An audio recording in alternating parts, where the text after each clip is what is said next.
Hello दोस्तों, आप सभी का स्वागत है आपके अपने चैनल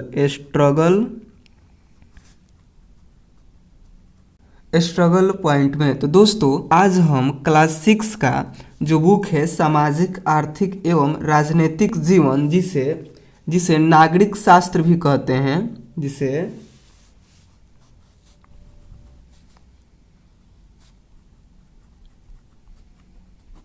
जिसे नागरिक शास्त्र भी कहते हैं और इसे इंग्लिश में सिविक्स भी बोलते हैं। ठीक है, इसे इंग्लिश में क्या बोलते हैं? सिविक्स।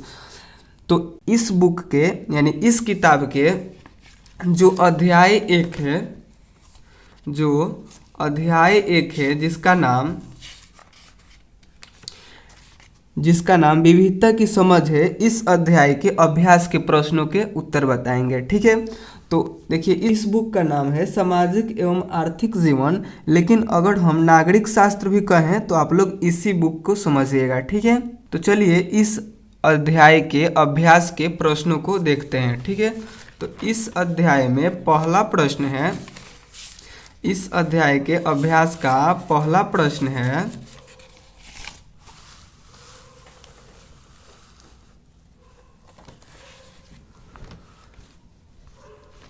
प्रश्न है कि किस आधार पर आप कह सकते हैं कि राम जीवन अपने बेटा एवं बेटियों के बीच भेदभाव करता था। तो इसके उत्तर में आप लोग को लिखना है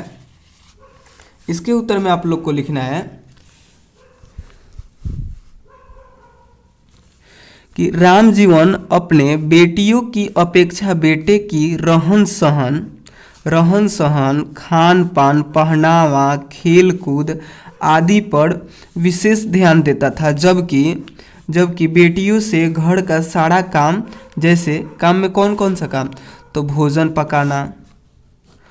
पकाना, चौका बर्तन करना, झाड़ू पोछा आदि काम करवाता था।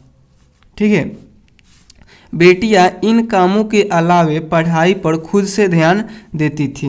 बेटियां जो थी, इन सभी काम को करने के बाद, यानी खाना पकाना, चौका बर्तन, झाड़ू पोछा आदि काम करने के बाद, बेटियां इन कामों के अलावे पढ़ाई पर खुद से ध्यान देती थी।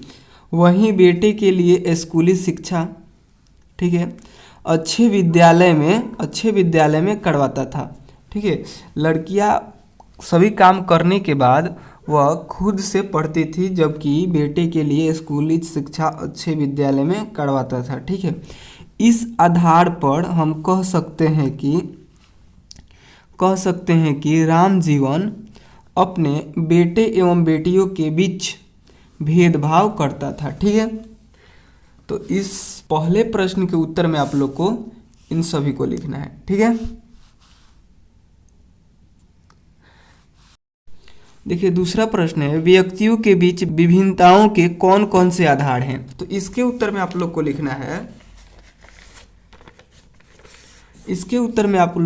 है कि व्यक्तियों के बीच विभिन्नताओं के कई आधार हैं। विभिन्नता का मतलब अलग करने के लिए कई आधार हैं, जैसे लैंगिक विभिन्नता। ठीक है, जिसमें लड़के तथा लड़कियों के बीच भेदभाव होता है। ठीक है, यहाँ पे देखिए थोड़ा सा गलती हुआ, यहाँ पे भाव रहेगा, भेदभाव। देखिए इसको आप लोग यहाँ से लिख लीजिएगा, भेदभाव। ठीक है, आप लोग को ऐसे लिखना है। यहाँ पे थोड़ा सा गलती हो गया था, तो इसको आप लोग सुधार लीजिएगा। ठीक है, तो देखिए इसके उत्तर में आप लोग को लिखना है कि व्यक्तियों के बीच विभिन्नताओं के कई आधार है, जैसे लैंगिक विभिन्नता, जिसमें लड़के तथा लड़कियों के बीच भेदभाव होता है। ठीक है, और दलितों तथा स्वर्णों के बीच, पढ़े लिखे तथा अनपढ़ के बीच, अमीर तथा गरीब इत्यादि विभिन्नताओं के आधार हैं। विभिन्नता का मतलब होता है जैसे अलग करना, जैसे अमीर तथा गरीब को अलग करना। यह क्या है? विभिन्नता के आधार है कि तुम अमीर हो तो तुम गरीब हो। ठीक है, जैसे दलितों तथा स्वर्ण, दलित मतलब छोटे जात के लोग और स्वर्ण मतलब बड़े जात के लोग। तो ये भी एक आधार है कि किसी को छोटे जात में बांट दिया गया तो किसी को बड़े जात में बांट दिया गया, यानी अलग कर दिया गया। फिर दूसरा है कि पढ़े लिखे तथा अनपढ़, जो पढ़े लिखे हैं उसको अलग कर दिया गया, अनपढ़ को अलग कर दिया गया। तो क्या है, विभिन्नता है, मतलब अलग करने का आधार है। ठीक है, तो चलिए अब हम लोग अगले प्रश्न को देखते हैं। तो अगला प्रश्न है, भारतीय संविधान की 8वीं अनुसूची में कितनी भाषाओं का उल्लेख किया गया है। ठीक है, तो इसके उत्तर में आप लोग लिखिएगा कि भारतीय संविधान के 8वीं अनुसूची में 22 भाषाओं का उल्लेख किया गया है। ठीक है, इसके उत्तर में आप लोग को इतना ही लिखना है। प्रश्न भले ही बड़ा है लेकिन इसका उत्तर इतना ही होगा। ठीक है, भारतीय संविधान की 8वीं अनुसूची में 22 भाषाओं का उल्लेख किया गया है। ठीक है, उसके आगे देखिए चौथा प्रश्न, आपके विचार से बिहार की विविधता हमारे जीवन को कैसे समृद्ध बनाती है। ठीक है, तो इसके उत्तर में आप लोग को लिखना है कि बिहार के लोग जब भारत के अन्य राज्यों में कौन कौन से राज्य हैं, जैसे दिल्ली, मुंबई, पश्चिम बंगाल, पंजाब, हरियाणा, गुजरात में काम अथवा व्यवसाय करने जाते हैं तो वहाँ के स्थानीय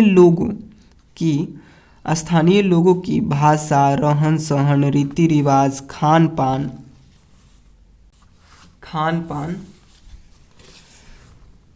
त्योहारों का, खान पान के बाद लिखना है त्योहारों का प्रभाव उनके जीवन पर पड़ता है।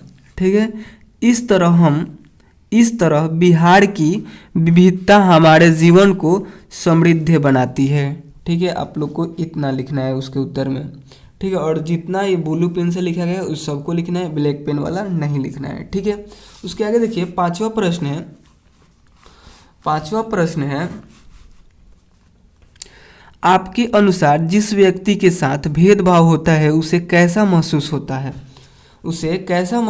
तो इसके उत्तर में लिखिएगा कि हमारे अनुसार जिस व्यक्ति के साथ भेदभाव होता है उसे बहुत ही बुरा महसूस होता है। ठीक है, बहुत बुरा महसूस होगा। किसी के भी साथ भेदभाव होगा तो उसे बुरा तो लगबे करेगा। ठीक है, और उसका आत्मविश्वास घट जाता है। ठीक है, यानी कम हो जाता है। ठीक है, वह मानसिक रूप से परेशान रहता है। ठीक है, तथा अपने आप को संकुचित समझता है। ठीक है, अतः हमें किसी भी व्यक्ति के साथ भेदभाव नहीं करना चाहिए। ठीक है, हमारे अनुसार जिस व्यक्ति के साथ भेदभाव होता है उसे बहुत बुरा महसूस होता है और उसका आत्मविश्वास कम हो जाता है। वह मानसिक रूप से परेशान रहता है तथा अपने आप को संकुचित समझता है। अतः हमें किसी भी व्यक्ति के साथ भेदभाव नहीं करना चाहिए। ठीक है, इसके उत्तर में आप लोग को इतना ही लिखना है। ठीक है, उसके आगे देखिए छठा प्रश्न है कि 2 व्यक्तियों के चित्र एकत्र करें जिन्होंने भेदभाव एवं असमानता के विरुद्ध कार्य किया है। ठीक है, तो आप लोग चित्र बना लीजिएगा, हम यहाँ पे नाम बता दे रहे हैं। ठीक है, तो यहाँ पे हम नाम बता दे रहे हैं, आपको केवल इन दोनों लोगों का चित्र बना लेना है। ठीक है, तो देखिए जो व्यक्ति भेदभाव और असमानता के विरुद्ध कार्य किए हैं, यानी भेदभाव को रोकने का काम किए हैं, वो कौन कौन से व्यक्ति हैं उनका हम यहाँ पे नाम लिख दे रहे हैं। ठीक है, आप लोग क्या कीजिएगा, उनका फोटो बना लीजिएगा। ठीक है, और चित्र भी हम आपको दिखा देंगे। ठीक है, तो सबसे पहले हैं डॉक्टर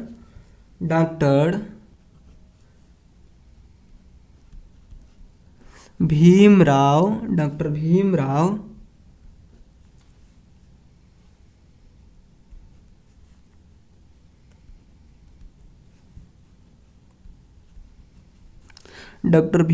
अंबेडकर, जो भेदभाव के विरुद्ध कार्य किए थे। ठीक है, इनका फोटो आप लोग को स्क्रीन पे दिख रहा होगा। ठीक है, तो आप लोग अगर ड्राइंग वाला बनाना चाहते हैं तो ये फोटो बना सकते हैं, या फिर आप लोग कलर वाला बनाना चाहें तो दूसरा फोटो भी आप लोग को दिख रहा होगा। ठीक है, तो चलिए, और दूसरा कौन थे, यहाँ पे 2 व्यक्तियों के नाम लिखना है। तो दूसरा थे हमारे गांधी जी। ठीक है, तो आप लोग गांधी जी का भी फोटो बना लीजिएगा। ठीक है, महात्मा गांधी जी का।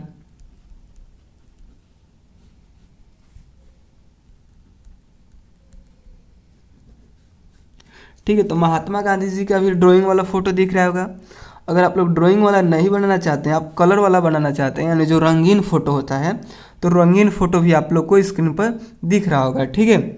तो वो यही दो व्यक्ति थे जो भेदभाव एवं असमानता के विरुद्ध कार्य किए थे, जिनका चित्र एकत्रित करना था, यानी बनाना था आपको, ठीक है। तो आपको मन करे तो बना लीजिएगा, या फिर आप लोग इनका नाम भी इसके उत्तर में लिख सकते हैं, ठीक है। सबसे पहले आप लोग को प्रश्न लिखना है, फिर उत्तर लिखना है, और 1 करके डॉक्टर भीमराव अम्बेडकर को लिखना है, 2 करके महात्मा गांधी को लिखना है, ठीक है। अगर फोटो बनाना चाहें तो पहले भीमराव अम्बेडकर को बनाना है और नीचे नाम लिख देना है, फिर महात्मा गांधी को यहाँ बनाना है और उनका नाम लिख देना है, ठीक है। उसके आगे देखिए 7वां नंबर प्रश्न को, 5 लड़कियों के नाम एकत्र करें जिन्होंने अपने देश का नाम रोशन किया है, ठीक है। तो देखिए यहाँ पे क्या था कि चित्र को एकत्र करना था, यहाँ पे नाम, केवल यहाँ पे नाम लिखना है, यहाँ पे नाम भी लिखना था और चित्र भी बनाना था, ठीक है। तो देखिए 7वें में आप लोग क्या कीजिएगा, 7वें के उत्तर में आप लोग लिखिएगा,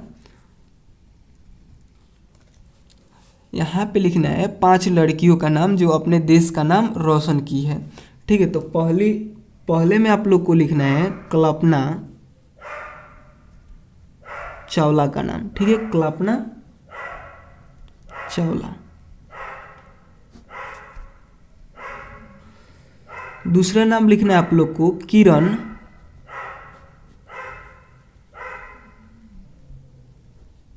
बेदी, सॉरी नहीं दिखा, देखिए यहाँ पे किरण बेदी, ठीक है। तीसरा नाम आप लोग को लिखना है सरोजनी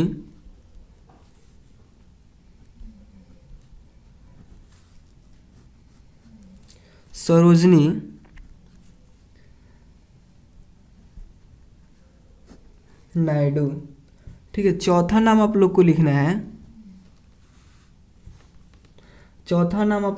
है मदर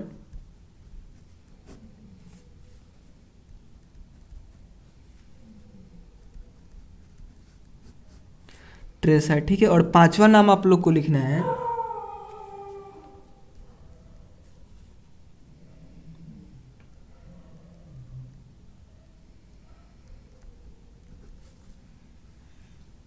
बछेंद्री पाल, ठीक है। तो ये 5 जो लड़कियां थी अपने देश का नाम रोशन किए, ठीक है। यहाँ पे क्या करना था कि केवल नाम एकत्र करना था, ठीक है, केवल नाम लिखना था, ठीक है। और छठा जो प्रश्न है इसमें चित्र को भी, इसमें क्या करना था कि चित्र को एकत्र करना था, ठीक है। तो हम यहाँ पे डॉक्टर भीमराव अम्बेडकर का नाम लिख दिए और महात्मा गांधी का नाम लिख दिए, और दोनों का फोटो भी आप लोग को दिखा दिए। तो आप लोग चाहें तो फोटो बना सकते हैं या फिर यहाँ पे भी नाम ही लिख कर छोड़ सकते हैं, ठीक है। तो इन सभी प्रश्नों का उत्तर हम बता दिए, ठीक है। इसमें 7 ही प्रश्न थे, अध्याय 1 में 7 ही प्रश्न थे और 7 प्रश्न का उत्तर हम बता दिए, ठीक है।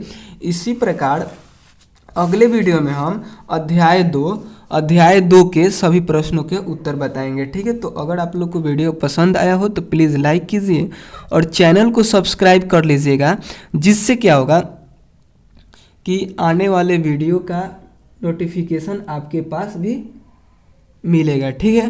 तो चलिए मिलते हैं अगले वीडियो में, तब तक के लिए बाय दोस्तों।